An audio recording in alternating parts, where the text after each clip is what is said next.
Sir Delhi में बहुत बड़ा धमाका sir already reacted. Again, I don't want to do the same thing. Let us wait, then we'll see. आपका reaction है First and foremost, I extend my heartfelt condolences to all those who lost their lives in the tragic incident that occurred in Delhi. बहुत हैरानी की बात है, चौंका देने वाली बात है कि अभी तक हमें इसका जवाब नहीं मिला कि पुलवामा में 350 किलो आरडीएक्स कैसे पहुंचा। इस बात को 6 साल से ऊपर हो गए हैं, अभी तक जवाब नहीं मिला। और उस वक्त के जो गवर्नर थे सतपाल मलिक, उन्होंने कई बार इस पर उंगलियां उठाई, सवाल उठाए, लेकिन जवाब नहीं मिले। अब देश की राजधानी दिल्ली, एनसीआर यानी कि दिल्ली से 15-20 किलोमीटर दूर इतनी भारी मात्रा में विस्फोटक मिलना, बॉम्ब मेकिंग इक्विपमेंट मिलना, बताता है कि सरकार पूरी तरह से नाकामयाब दिख रही है। सरकार को या तो कुछ अंदेशा ही नहीं है कि उसकी नाक के नीचे क्या हो रहा है। इससे पहले 5-6 दिन पहले आपने देखा कि 800 फ्लाइट्स डिसरप्ट हो गई। एटीसी, कई लोगों ने, एक्सपर्ट्स ने सोशल मीडिया पे डाला कि ये स्पूफिंग हुई है जीपीएस सिस्टम की, ये साइबर अटैक है और भारी बड़ा एक साइबर अटैक है।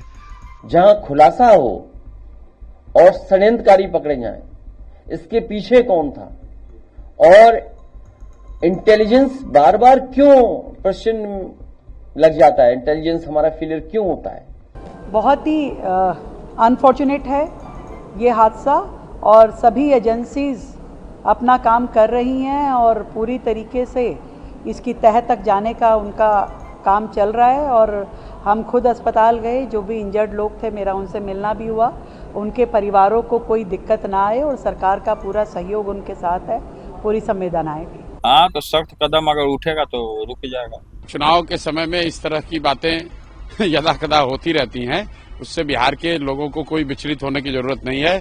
बिहार का चुनाव है, बिहार के मुद्दे पर वोट होना चाहिए। सुरक्षा के लिए बिहार के लोगों ने, देश के लोगों ने लोगों को चुनकर पार्लियामेंट में बैठाया है। पक्ष विपक्ष वहां है, राष्ट्रीय सुरक्षा देश का मामला है। सब लोग, देश की जो सरकार है, पार्लियामेंट है, उनके साथ हम लोग सब लोग खड़े हैं। हम उचित जो कार्रवाई होगी वो सरकार करेगी।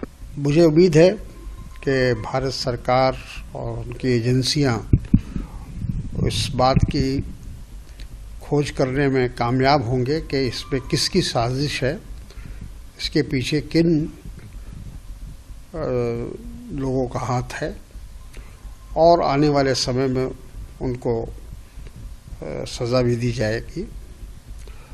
लेकिन साथ ही साथ मुझे इस बात का अफसोस है कि इतनी बड़ी घटना होने के बावजूद हमारे प्रधानमंत्री विदेश यात्रा उन्होंने अपनी स्थगित नहीं किया, जबकि उनको इस समय दिल्ली वालों के साथ होना चाहिए था।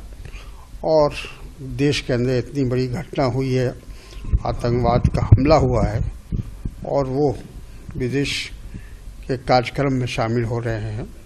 खैर, प्रधानमंत्री तो भूटान चले गए, लेकिन जो चिंता और भय का माहौल पूरे देश में उपज रहा है, देश के मन में बहुत सवाल हैं। उन सवालों के जवाब जब तक नहीं मिल जाते, अब ये ब्लास्ट क्या था, किसने कराया, एक्चुअली क्या है ये, जब तक सरकार ये हमें नहीं बताती तब तक इस पर कोई टिप्पणी करना वाजिब नहीं होगा।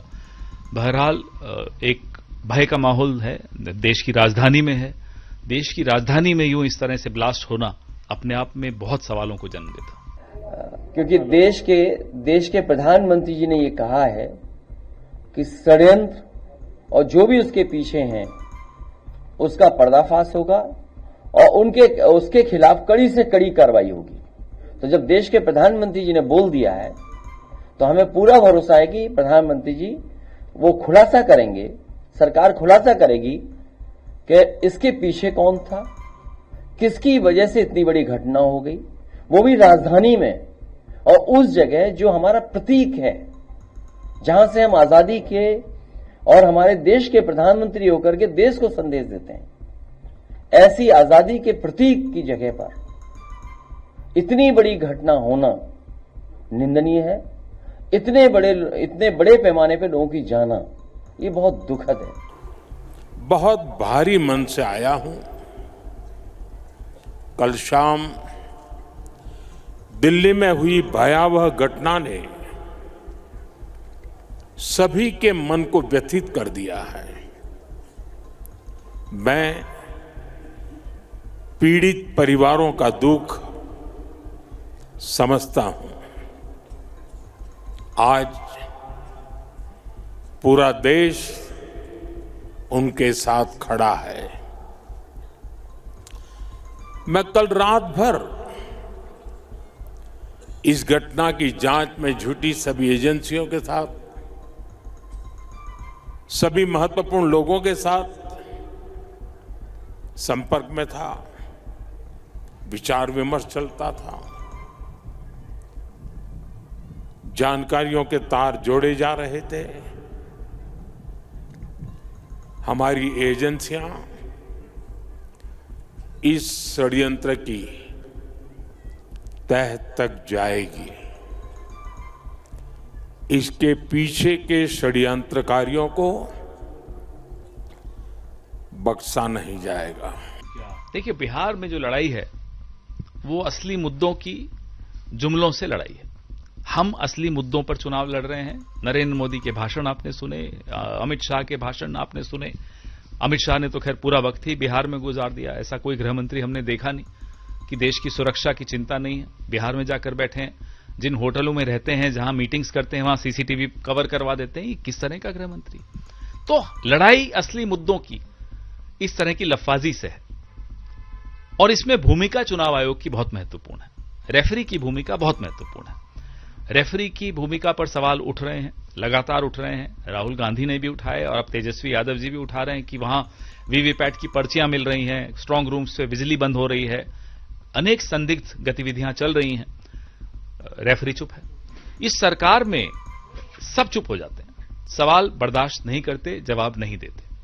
आप व्यवस्था से लड़ रहे हैं। हम सब व्यवस्था से ही लड़ रहे हैं। हम व्यवस्था से ही लड़ रहे हैं और हमें कई बार यह भी लगता है कि अकेले लड़ रहे हैं। सिर्फ विपक्ष लड़ रहा है, मीडिया भी नहीं लड़ रहा। मीडिया भी सवाल नहीं पूछता। हैरानी की बात है कि एटीसी पर साइबर अटैक हो, मीडिया में सवाल नहीं उठे।